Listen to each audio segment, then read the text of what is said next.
佛开恩特赦。就算他主动投案也没用，否则岂不是毫无国法？皇上，国法不外人情，以情度法，以法治国，方是国法之真意。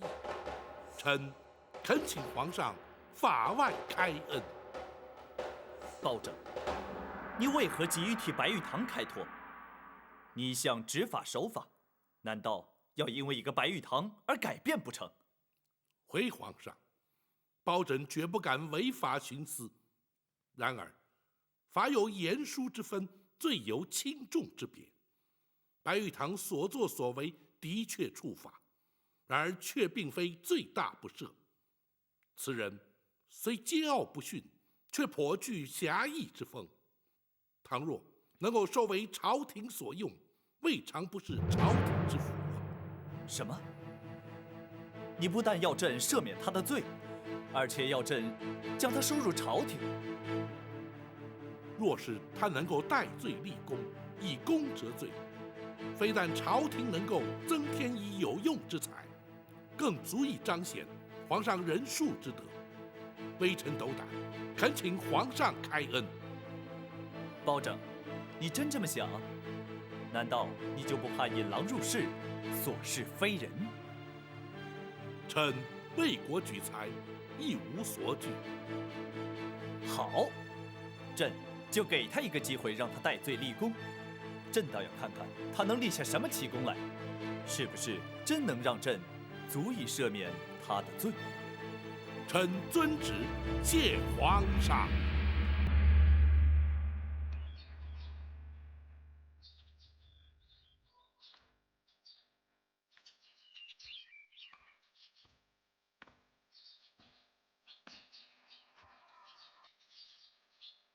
白兄何苦来开封府呢？白某不能不来，否则永远也不能安心。我说过我会一肩承担的。展昭，虽然比武较技我承认输了，但是并不表示我肯接受你的保护。我明白。可是我却不明白，你为什么要甘愿放弃浪迹江湖、快意恩仇的日子，反而要来这江湖人最不愿意沾惹的官府？我自己也问过自己很多次，结果呢？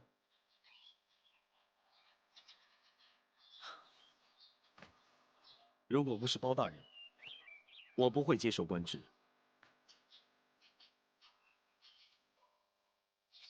包大人真如民间传说，是个铁面无私的清官。不错，像包大人这种清官，并不多见。如果我不帮他，这世上蒙受冤屈的百姓，恐怕永远也没有昭雪的一天。你不但侠气过人，连这悲天悯人的胸怀，都让我自愧不如。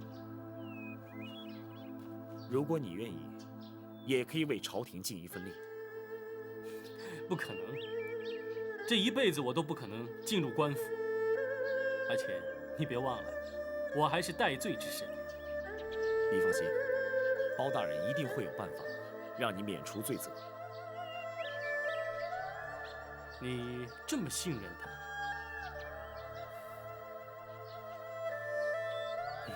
士为知己者死，连这一点我都比不上。真可笑，居然为了一点虚名和你争斗不休。难怪江湖人称你为南侠。的确，鼠不如猫。白兄弟，哎，你放心，我已经不在意这些了。展大人，府外有人求见。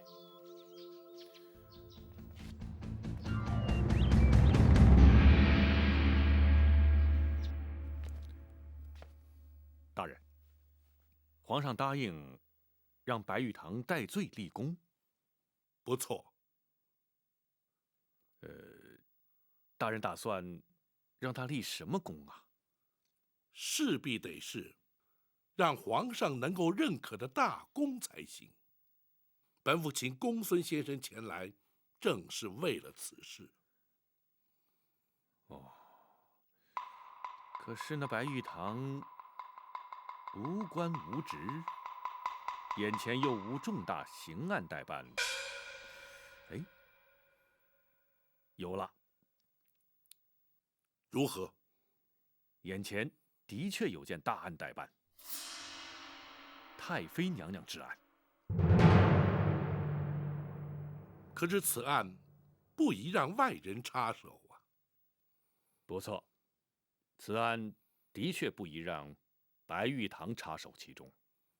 然而，此案却有个重要人证在来京途中。陈琳，正是。倘若张龙赵虎在接陈总管来京途中有所闪失，那岂不是全案永无侦破之日？公孙先生是说要令白玉堂前去接应？是，大人。倘若白玉堂对日后皇上任命一事有所尽力，也算是功劳一桩啊。公孙先生所言极是。马汉，在，请白玉堂来厅中说话。是。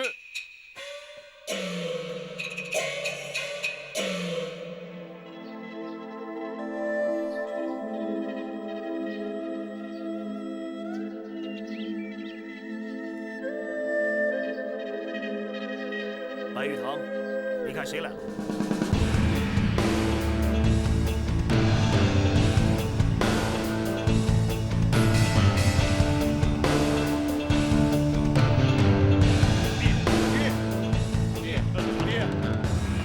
是你们来干什么？老五，你这算什么？不声不响，留封书信就这么一走了之了。是啊，你要走也要跟我们商量一下。徒弟呀，你的确让我们担了不少心啊。大哥，小弟在信里面不是已经说得很明白了吗？我们也知道，劝不住你。既然如此，几位哥哥又何必赶来？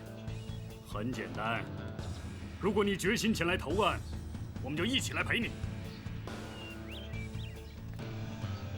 大哥，如果你要是杀头，我们几个就一起陪你掉脑袋。后事啊，我们全都交代好了。你们五位请放心，包大人会有合理的决断，还请静待结果。展大人，大人请白玉堂厅中说话。既然五位都来了，一起去见包大人吧。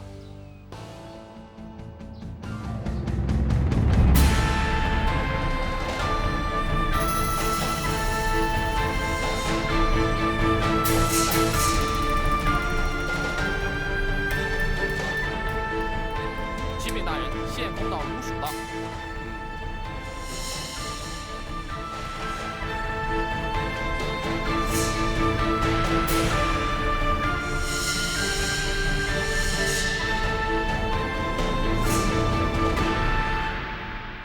叩见包大人。五位请起。谢包大人。卢方率县空岛五署向包大人投案请罪。白玉堂进宫盗宝，你们四人有何罪之有？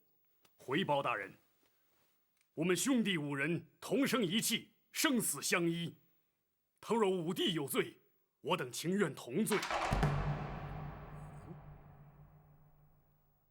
江湖中人难道都如此义气？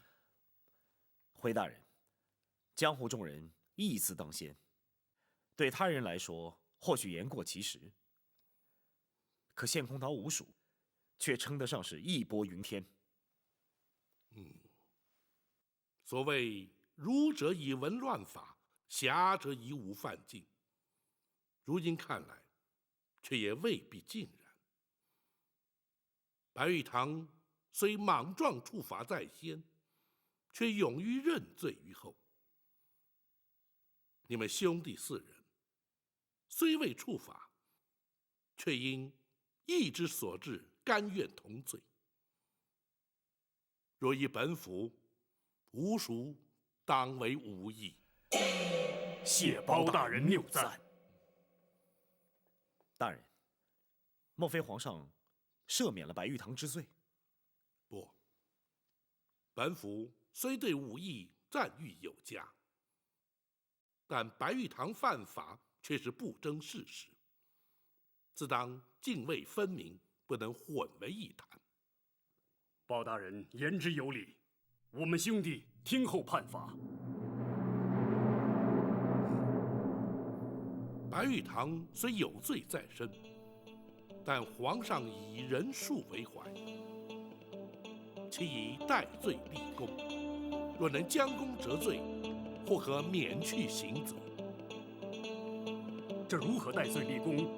还请包大人明示啊！公孙先生，是。大人正在追查一桩重大案件，唯一的关键人证不日便到达京城，唯恐在途中遭奸人灭口，所以请你们吴蜀保护进京，这便是大功一件。草民兄弟5人愿听包大人差遣。好，本府已派人前去接人，公孙先生自会说明接应之道。时间紧迫，即刻启程。是。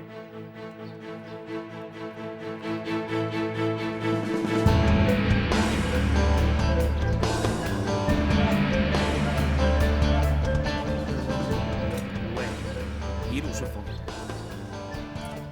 张大侠协助之恩，吾属用之不忘。好说，请吧。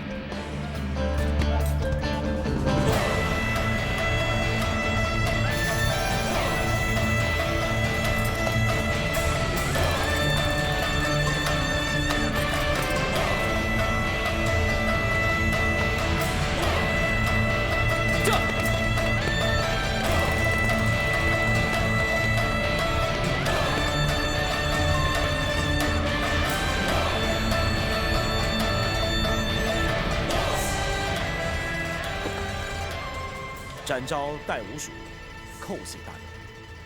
展护卫快快请起。谢大人。大人苦心，属下明白。大人分明是想替白玉堂找个戴罪立功的机会。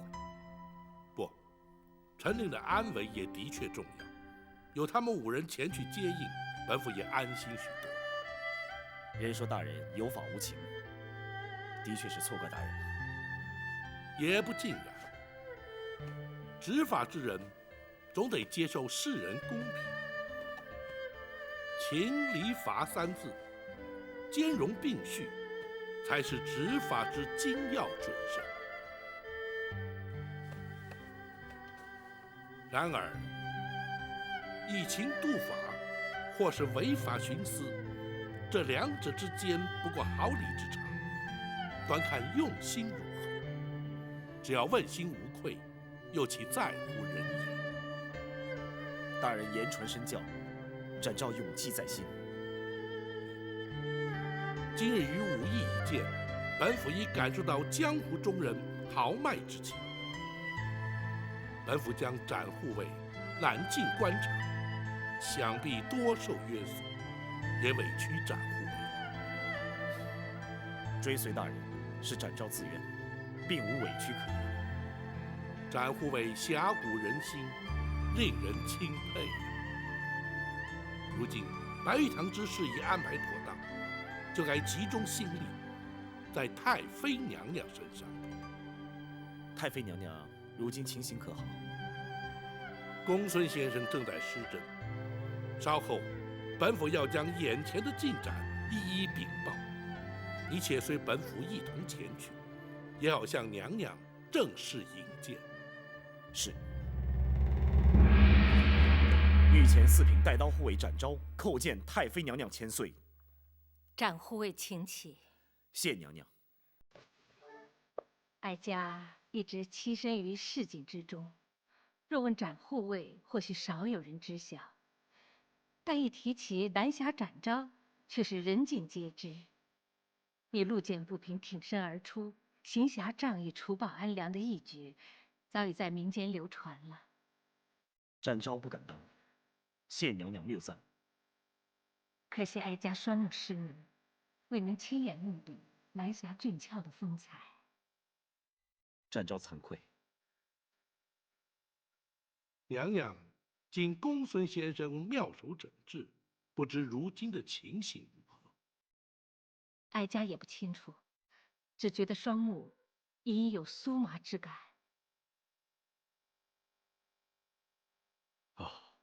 恭喜娘娘，此乃血脉逐渐畅通之兆。倘若学生所料不差，娘娘双目复明的机会，至少要提高到90%。哦，倘若果真如此，公孙先生的医术可真是神医神术了。学生不敢。娘娘尽管安心在此地疗养。臣已派人去接陈人陈公，不日当可觐见。抱卿，陈琳找到了。是。太好了，只要陈琳一到，尘封多年的往事就可以一一揭开了。与此同时，臣也要再度拜见八王爷。哦，难道时机已经成熟？不，只是臣以为此事不宜再拖，必须加快脚步，试探八王爷的反应如何。不错，时隔20年，又怎知八贤王依然不改初衷呢？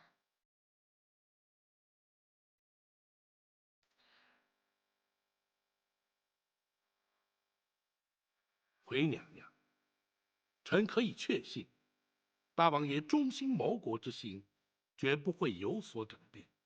只是事出突然，总得让八王爷先有准备。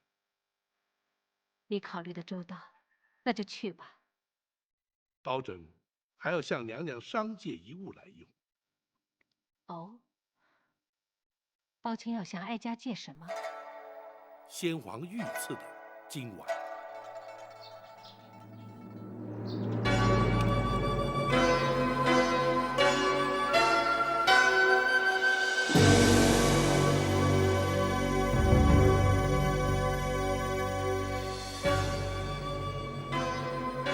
包大人，这枚金碗，你是由何处而来啊？王爷认得这枚金碗？岂止是认得，本王第一次见到这枚金丸之时，距今已近30年了。王爷怎知此丸便是当年所见之物？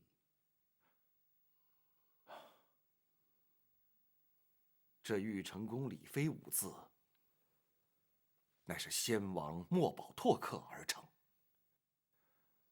本王一见便知。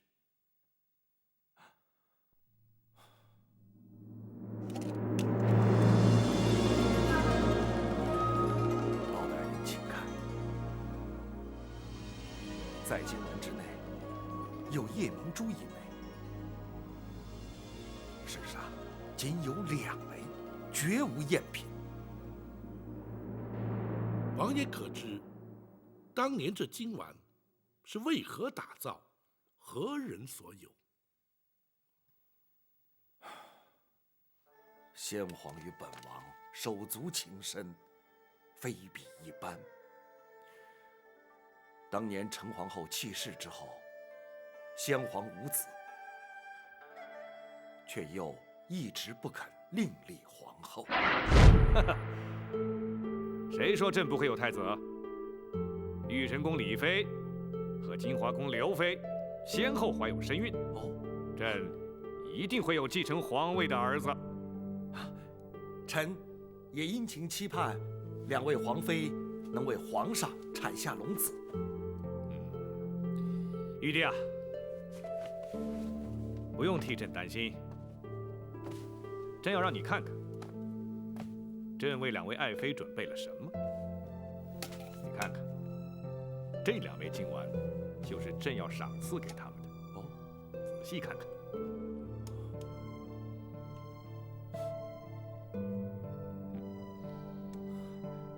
制作的竟如此精巧。他们之中，任何一人只要能生下太子，朕就封他为后。这2枚金丸，就是日后的凭证。当时，本王看得十分仔细。这枚金丸的确是当年的旧物。包大人究竟是由何处得来？回王爷，包拯沉舟督镇，返京途中，行经草洲桥，有一虾婆手持金丸前来喊冤。他喊的是什么冤？他不肯说。既然喊冤，又为何不肯明说呢？那虾婆言道：“除非当着八王爷面前，否则绝不会说。”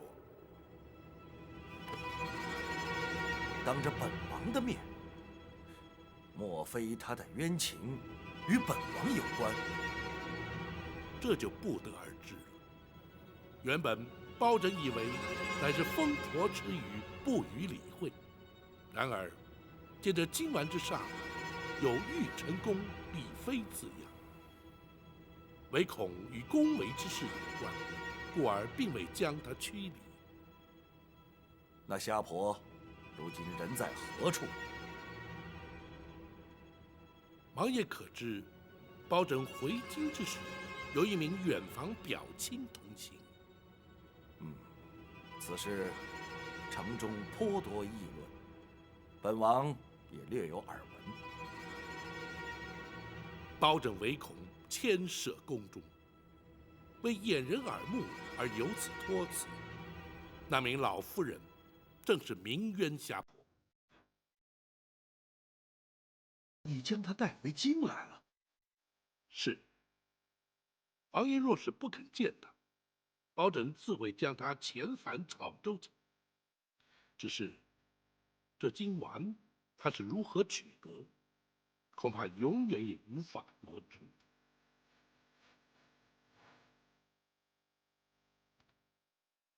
为王爷平添烦恼，包拯罪该万死。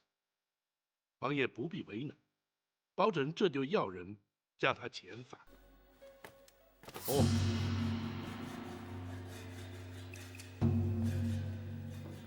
这金丸原本是玉成宫李妃之物，李贵妃奉旨归天之后，却怎么也找不到这枚金丸。如今竟然出现在这虾婆的手中。无论如何，本王也得弄清楚其中的缘由。哎，也罢，本王见他就是了。是，包拯明日便带他前来拜见王爷。且慢，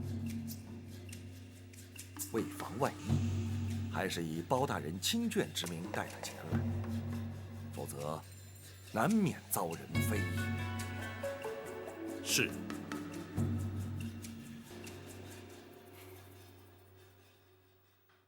什么？八贤王肯见我？是。包拯明日就带娘娘前去南清宫。如果八贤王肯见我，哀家的冤屈就有昭雪之机，真是苍天有眼啊！娘娘啊，娘娘不可过于激动，否则有碍双目治疗。好，我不激动。这一天，哀家总算是等到了。娘娘，请听包拯一言。请讲。方才包拯已向娘娘禀奏，八王爷虽肯见娘娘，却不知娘娘真实身份，还请娘娘预做准备。哀家明白，哀家会以当时的情形做应对，哀家不会让事态不可收拾的。谢娘娘体恤，明日与八王爷一会，关系重大，娘娘还请尽早休息，以为明日之需。多年的期盼一旦成真，哀家今夜恐怕是睡不安枕，无法入眠。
娘娘，梦见了李妃和寇珠。都梦见了。当年的人和事，一幕幕出现在哀家的眼前。尤其是他们凄厉的死状。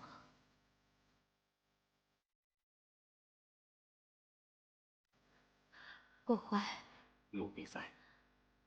你看他们是不是向哀家索命来了？我不会的，你这人死了就死了，哪能会向人索命呢？或许娘娘前晚去冷宫，受到了狸猫的惊吓。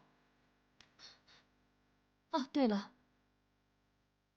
还有那狸猫，莫不是当年替换婴儿的狸猫冤魂也来了？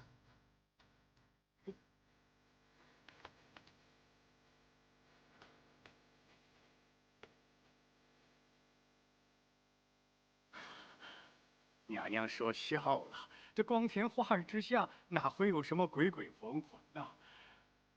娘娘放心，皇上已经降旨，让奴婢把冷宫改成一般的宫院。奴婢也会请几位法力高深的大师前来做法超度。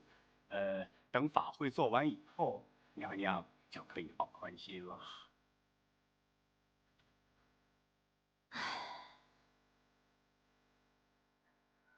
只怕当年所做过的事，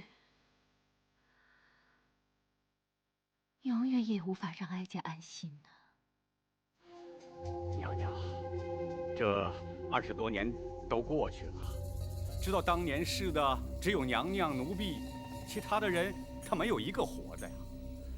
这些陈年往事，不会再有人知道了，啊？不，还有天知地知，你知我知。皇上驾到！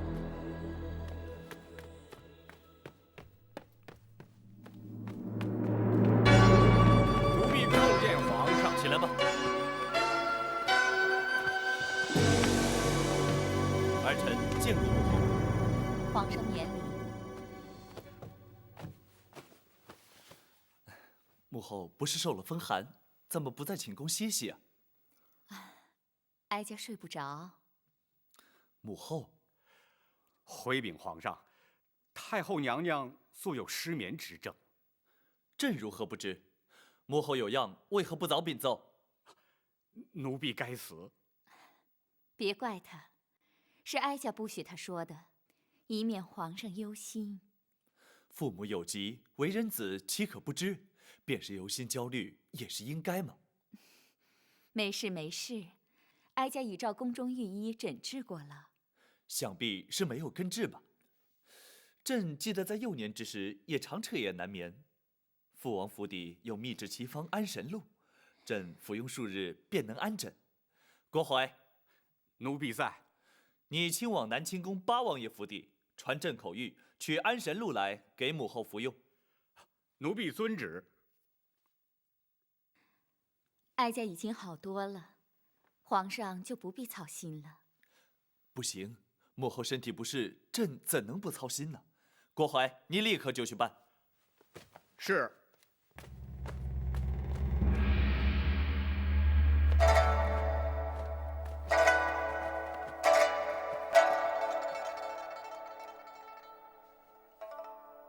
你们退下掩门，任何人不得在厅外逗留。是。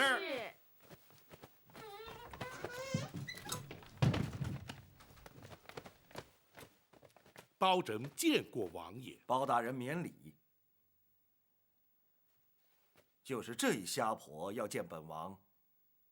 王爷，且慢。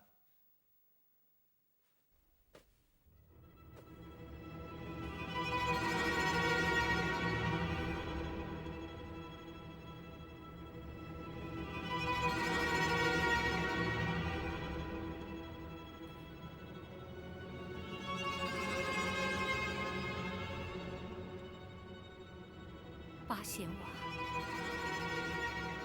你真的不认得我了？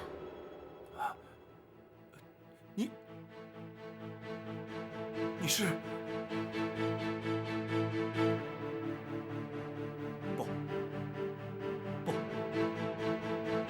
不可能的！王爷可是认得他？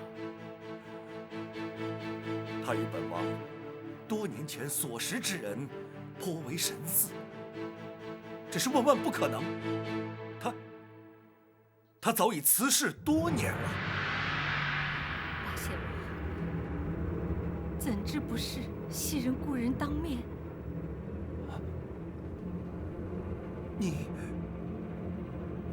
你真的是？多年的煎熬，岁月容易改变容颜，但是无法改变事实。哀家正是当年玉成宫的李贵妃。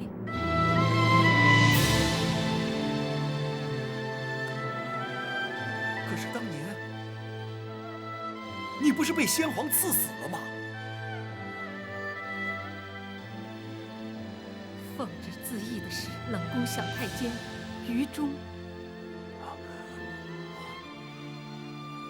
当年若不是陈琳与冷宫总管秦凤他们冒死相救，死在冷宫的就是哀家了，今日也不会出现在八贤王的面前。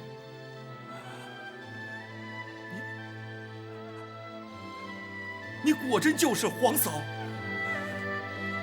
赵德芳拜见皇嫂。好一个八贤王！时隔多年，你依然肯认我，哀家死而无憾。皇嫂，你是怎么逃出宫去的？又怎会事隔20多年，经由包大人来找寻本王的？此事一言难尽，哀家却有一事要先问八贤王。皇嫂要问的，可是当年的太子，如今的皇上。是。不错，陈琳当年转呈本王的话没有错，他的确就是先皇的血印，皇嫂的亲生。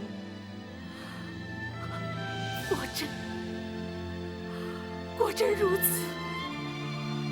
苍天庇佑。王爷，当年陈公公王府托孤，究竟情形？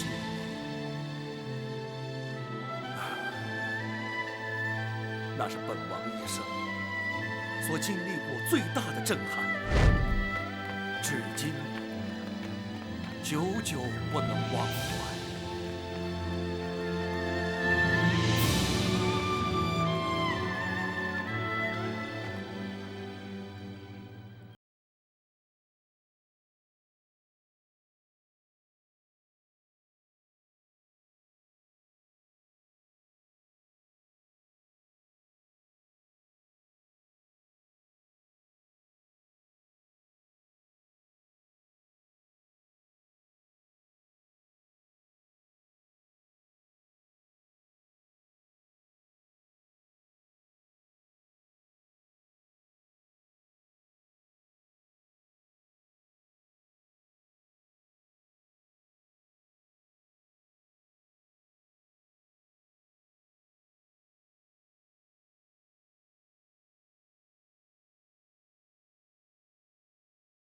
可是皇上有急事昭告本王吗？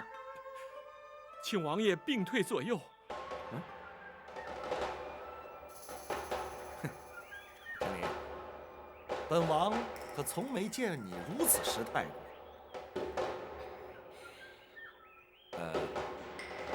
你们都退下。是。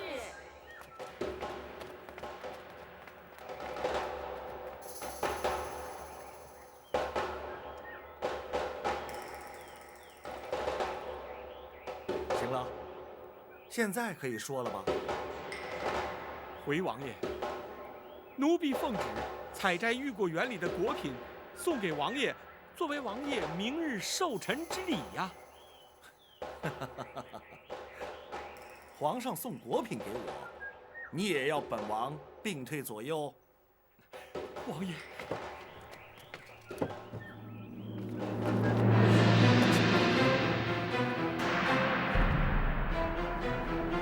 陈琳，这是干什么？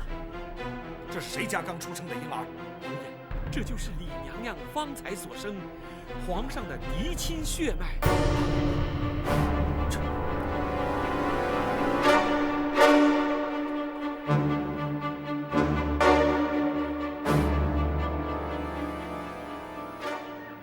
我可怜的皇儿，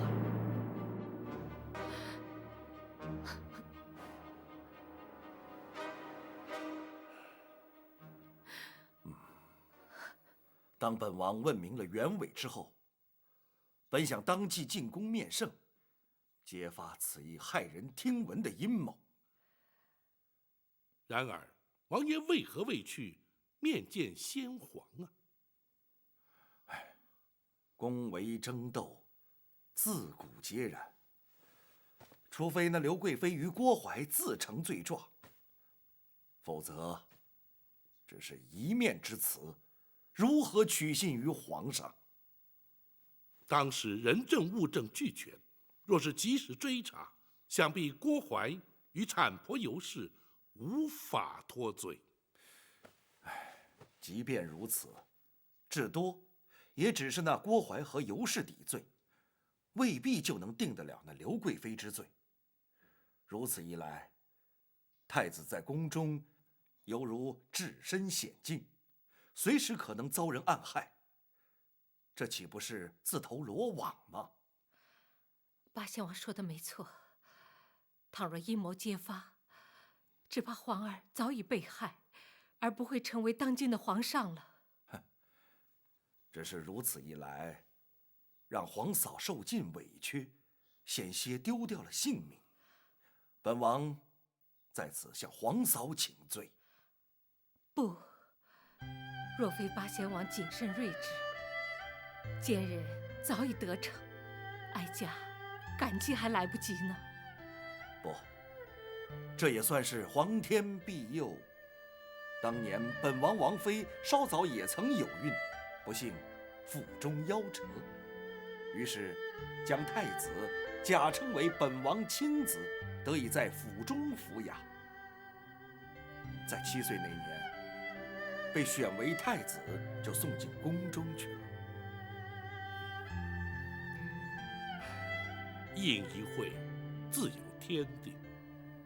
谁也料不到，历经周折之后，太子终究还是太子。太子7岁那年，头一天进宫，就误闯了冷宫。哀家虽不知他就是皇儿，却与他一箭投缘。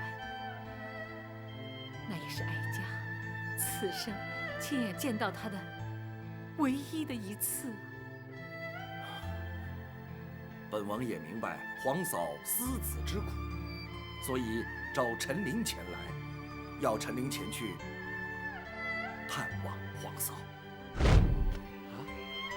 他们见了面，不错。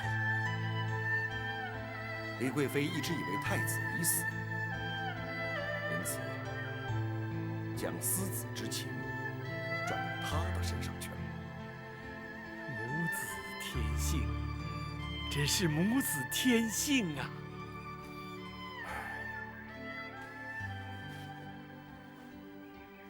本王担心李贵妃难以承受长期煎熬，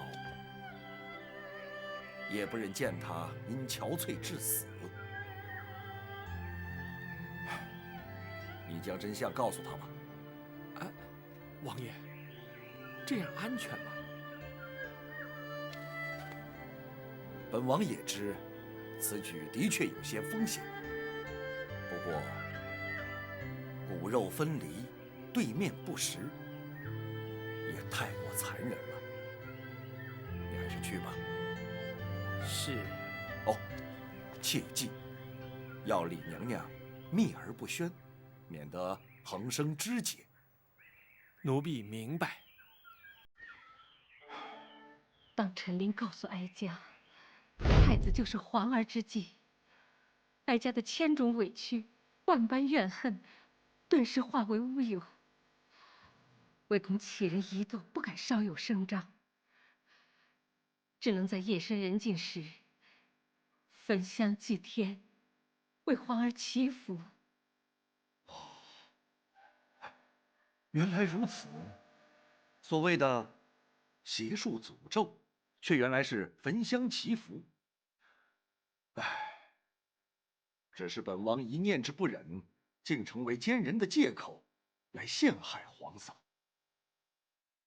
这实在是让本王始料未及呀！不，错不在八贤王。若非得此讯息，20年的煎熬，恐怕也难熬得过来。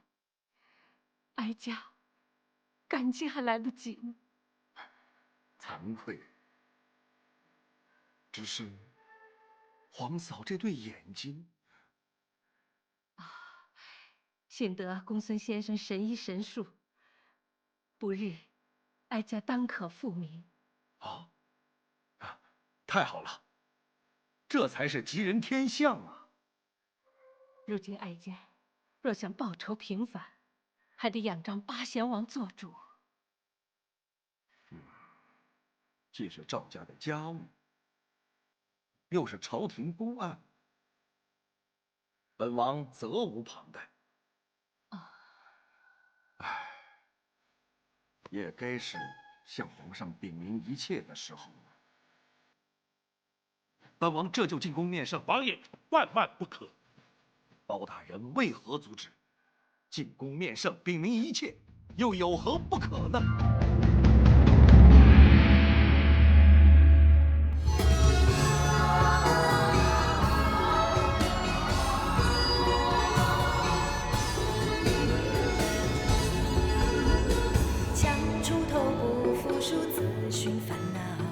天外有天比你高，大富贵比不上身体好，无忧无虑平常心到老。看得透想得开别爱计较，宽宏大量开口笑。我朋友要比多仇人好，让人一步世界大多了。